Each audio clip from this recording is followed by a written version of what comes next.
Naniniwala ako sa paniniwala ko na to na maraming tao na hindi naman talaga nawawalan ng tiwala sa Diyos.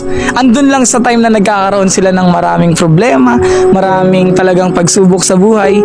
Pero in the end of the day, naniniwala pa rin ako na may Diyos silang kinikilala, na kapag nahihirapan na sila, sa Diyos pa rin sila tumatawag. Kaya maraming tao yung gustong sumuko na sa buhay, maraming tao yung nawawalan ng gana dahil nga sa problema. So gusto ko lang sabihin na kahit anong laki ng problema na meron ka, kahit mahirap yung sitwasyon, kahit feeling mo hindi mo na kaya at wala kang kasama, wala kang kakampi, nandun sa time na magtitiwala ka pa rin dapat sa Diyos. Kasi kahit hindi mo na alam kung anong mangyayari sa buhay mo, kung naniniwala ka sa Diyos, naniniwala ako na mapagtatagumpayan mo yung mga problema na meron ka. Kaya ikaw na nanonood, alam ko minsan may malaking problema sa buhay mo, hindi mo na alam kung anong gagawin mo sa problema na meron ka, nahihirapan ka na, feeling mo wala kang kasama, feeling mo hindi mo na kaya.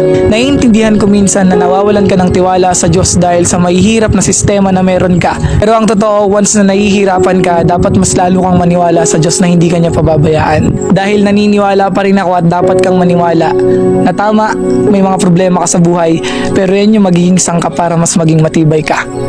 Keep safe and God bless.